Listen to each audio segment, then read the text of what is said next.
اللہ تعالیٰ آپ کے جسموں اور آپ کی صورتوں کو نہیں دیکھتا ہے، وہ تو آپ کی دلوں کی طرف دیکھتا ہے۔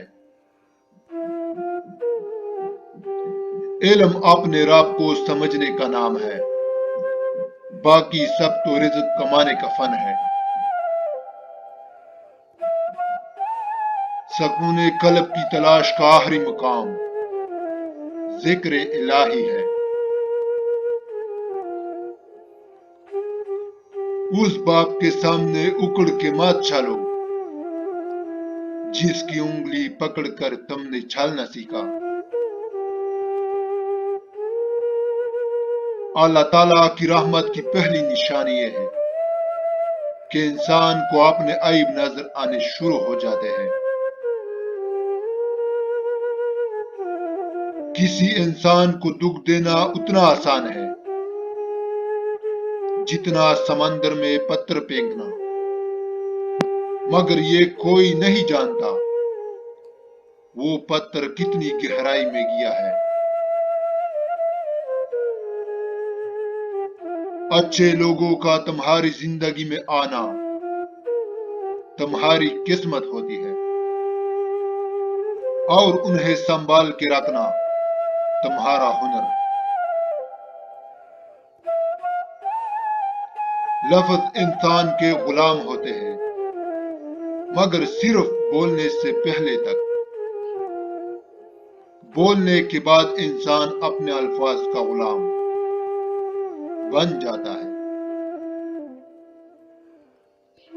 جس سے اس کے والدین راضی نہیں، اس سے اللہ تعالیٰ بھی راضی نہیں۔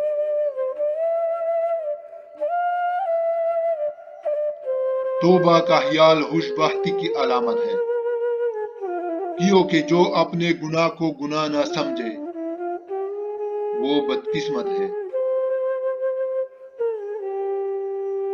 تم جنت نہ مانگو، بلکہ تم دنیا میں ایسے کام کرو کہ جنت تم کو مانگے۔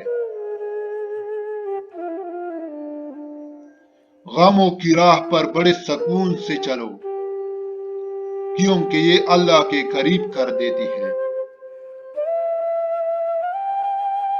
حضرت موسیٰ علیہ السلام نے ایک بار اللہ سے سوال کیا، یا اللہ آپ کے ناراض ہونے کی کیا نشانی ہے؟ تو اللہ تعالیٰ نے ارشاد فرمایا، جب بارشیں بغیر موسم کے ہو رہی ہو، جب حکومت بیوقوفوں کے پاس ہو، جب مال بخیلوں کے پاس ہو، وہ اللہ ہی تو ہے جو دل کی خاموشی کو سمجھ لیتا ہے۔ وہ نیکی بہت معتبر ہوتی ہے جس کا اللہ کے سوا کوئی گواہ نہ ہو۔ امیدیں انسان سے لگا کر شکوہ خدا سے کرتے ہو، اے انسان تم بھی کمال کرتے ہو۔ جو شخص پابندی سے استغفار کرتا ہے، اللہ تعالیٰ اس کے لیے ہر تنگی سے نکلنے کا راستہ بنا دیتے ہیں۔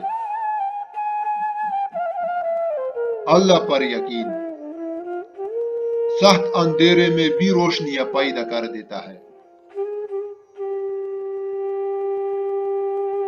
میں تیری رحمت سے مایوس نہیں ہوں، یا اللہ بس مجھے ہر آزمائش میں کامیابی عطا فرما دے۔